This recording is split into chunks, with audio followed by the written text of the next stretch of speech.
Zombie horror is honestly one of those subgenres that just never dies. No pun intended. There's just something about watching the world completely fall apart that hits different. Empty streets, abandoned cities, survivors turning on each other, and those terrifying moments where you hear something sprinting at you from the dark. Whether it's slow, classic, scrambling zombies, or those absolutely disrespectful Olympic-winning sprinter zombies that give you absolutely no chance to live, zombie movies always bring the chaos. So today I'm breaking down 5 zombie movies that I genuinely think every horror fan needs to check out. Some are intense, some are fun, and some are straight up stressful, but all of them bring something unique to the undead genre. So if you enjoy the video, make sure to hit that like and subscribe button to help out the channel.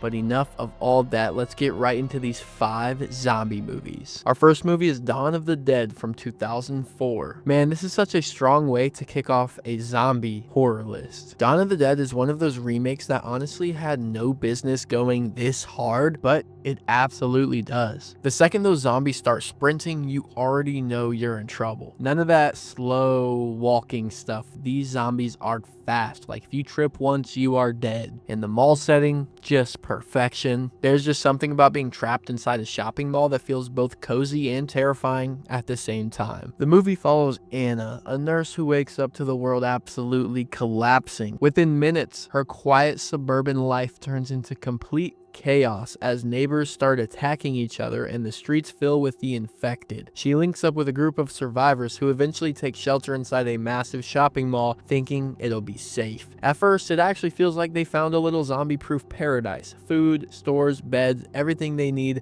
but of course, it never stays safe for long. Between the growing zombie horde outside and the tensions rising inside the group, things spiral fast. This movie nails the energy of a zombie apocalypse. Pacing is crazy, the action is absolutely intense, and the zombies are genuinely terrifying, and that's what you need from a zombie movie. Plus, the cast has absolutely so many fun characters that you actually do care who lives and who dies. And of course, that makes every attack way more stressful. And the first 15 minutes, one of the best openings to any zombie horror film ever. Absolute chaos. Fun fact, this was directed by Zack Snyder, and it was actually his first feature film ever. Not a bad way to start your career, casually making one of the best modern zombie movies of all time. You can find Dawn of the Dead streaming on Netflix. Our second movie is Quarantine from 2008. Alright, now we're switching things up to something more claustrophobic and more stressful, if you can handle it. Quarantine is a found footage zombie movie, and if you know me, I love found footage, so this one fits right into my favorites here as a zombie movie, at least. And being trapped in a location with shaky cameras, it definitely brings the tension. And what I love about this film is how normal everything feels at first. It feels like, you know, what could possibly go wrong until it finally does. It starts off like a late night news show and then goes into absolute nightmare fuel. And I've never seen the original Wreck, so maybe I do need to check that one out. I know that one's a banger as well, but we can just tie those two together in this recommendation until I watch Wreck, and I will talk about it in a future video. The movie follows reporter Angela and her cameraman filming a routine night shift with the fire department for a feel-good segment. They get called to an apartment building for what seems like a small medical emergency, but once they get inside, things start getting weird fast. People are sick, acting aggressive, attacking each other, and suddenly the CDC locks down the entire building. No one in, no one out. Now they're trapped inside with something spreading floor by floor, and we learn what's happening at the same time the characters do, which makes it feel way too real. This movie is just pure tension. It makes it so stressful. Because it's found footage, you feel like you're right there with them, running down hallways, hiding in rooms, and hearing screaming from everywhere upstairs.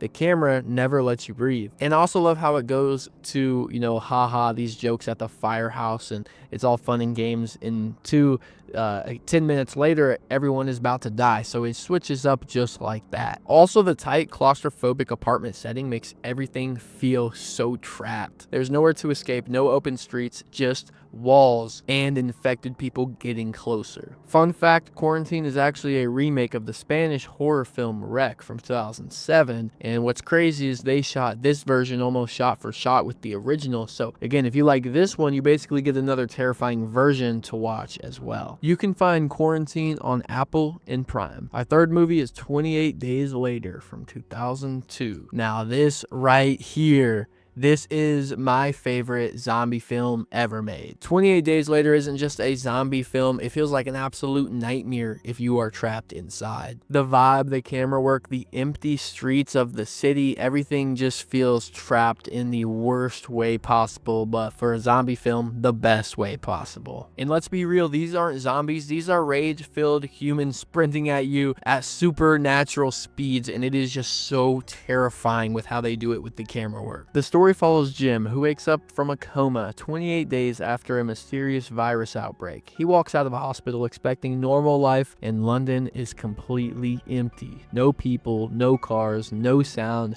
just abandoned streets and chaos. Eventually, he finds a small group of survivors and he learns about the rage virus, which turns people into hyper-violent infected within seconds. From there, it becomes a brutal survival story as they try to find safety while navigating both the infected and other humans who might be just as dangerous. This movie just feels different from any other zombie film. The shaky digital camera makes everything feel raw and real, almost like a documentary. It's messy, grainy, and uncomfortable, which makes it way scarier. And the atmosphere is absolutely insane. It's so dark. Those empty London streets are legendary. Seeing a completely deserted city hits way harder than any jump scare. Plus, the acting is amazing. You really care about each and every character, which makes every death that more disturbing and just sad and brutal. It's emotional, intense, and straight up stressful the whole way through. Fun fact, the movie was shot on cheap digital cameras, which was super uncommon at the time,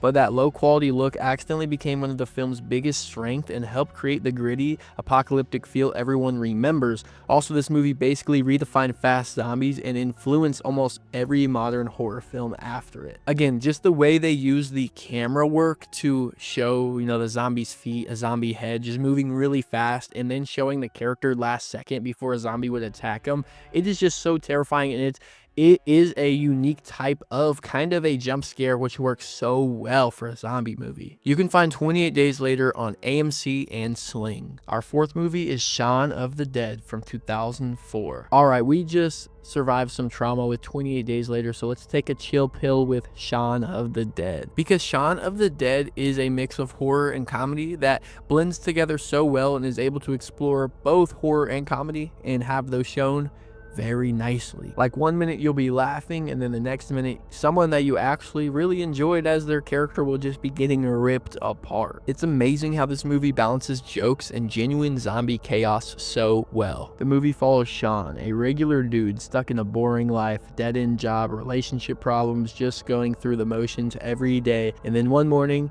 there's zombies. But the funniest part, he doesn't even realize the apocalypse is happening at first because his life already feels like that. Once it finally clicks, he grabs his friends, tries to save his mom and girlfriend, and comes up with the most British survival plan ever: hide out at the pub and wait for everything to blow over, which obviously goes very wrong. This is easily one of the most rewatchable zombie horror films ever for, the blend of comedy and horror. The humor is top tier and the characters are insanely likable, and the chemistry between Simon Pegg and Nick Frost just make everything funnier. But don't get it twisted, it is still a legit zombie movie. These are real stakes, emotional moments, and some surprisingly brutal scenes that catch you off guard. It's the perfect pick-me-up for whenever you want to watch a horror movie but without being stressed out the whole entire time, or specifically a zombie movie because those things are stressful. Fun fact, director Edgar Wright filled the movie with tons of hidden visual jokes and background details, so every time you rewatch it, you notice something new. It's basically a zombie movie and a comedy treasure hunt. Also, George A. Romero loved it so much he actually cast Simon Pegg and Nick Frost as cameos in The Land of the Dead later. You can stream Shaun of the Dead on Apple and Prime. Our fifth movie is 28 Weeks Later from 2007. Alright, so for the last one on this list, we're going back to pure chaos mode. 28 Weeks Later feels like 28 Days Later, but a full war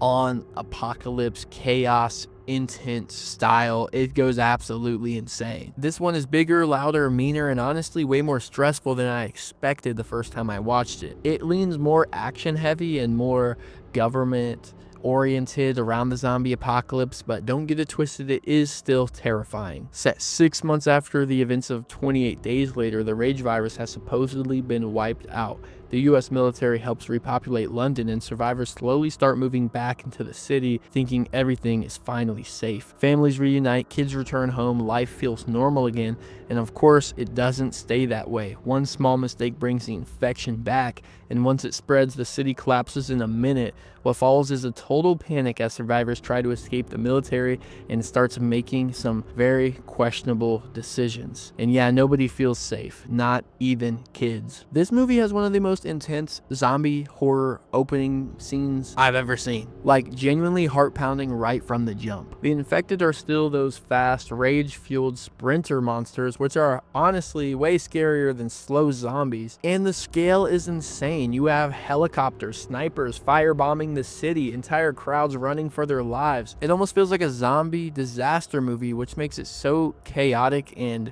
so absolutely insane. It is a fun watch, honestly. Plus, you will be yelling at the screen because some of the character decisions are honestly wild. You're gonna be mad at those kids. Trust me. Fun fact, the legendary opening sequence was actually directed by Danny Boyle, director of 28 Days Later. Even though he didn't direct the full movie, it's probably why it hits so hard. Also, the movie used tons of real abandoned locations in London, which gives everything that authentic, empty world feel. You can find 28 Weeks Later streaming on Tubi. Alright, so those are my 5 zombie horror movies that you need to check out, but if I had to pick just one for you to watch, I'd go with 28 Days Later from 2002. And yeah, I know most people have probably already seen this, but there's a reason this movie is talked about as a zombie classic. It just hits different. The camera work alone makes this movie feel 10 times scarier than most zombie films. The shaky digital shots, the weird angles, the way you suddenly see infected sprinting towards the camera out of nowhere, it feels so raw and real. It almost looks like actual footage instead of a movie. There are those scenes where you're staring in the background trying to figure out what's going on, like, wait, is something moving back there? And then next thing you know, it's in your face. It really is just so intense. But what really makes this movie special is the characters and story. You actually care about these people. Watching Jim, Selena, and the group try to survive feels emotional, not just scary. It's not just zombies chasing people. It's about hope, isolation, and how absolutely insane and messed up the world gets once civilization collapses. Plus, the empty London streets, still some of the coolest shots in all of horror. Very dark, very honestly sick. If for some reason you haven't seen 28 Days Later, fix that immediately and go check it out tonight. If you've seen any of these movies, let me know down in the comments below. Also, let me know which ones I missed. Please drop a like and hit that subscribe button, or there will be a zombie outbreak in your town. Thank y'all so much for watching. Have a blessed day, and peace!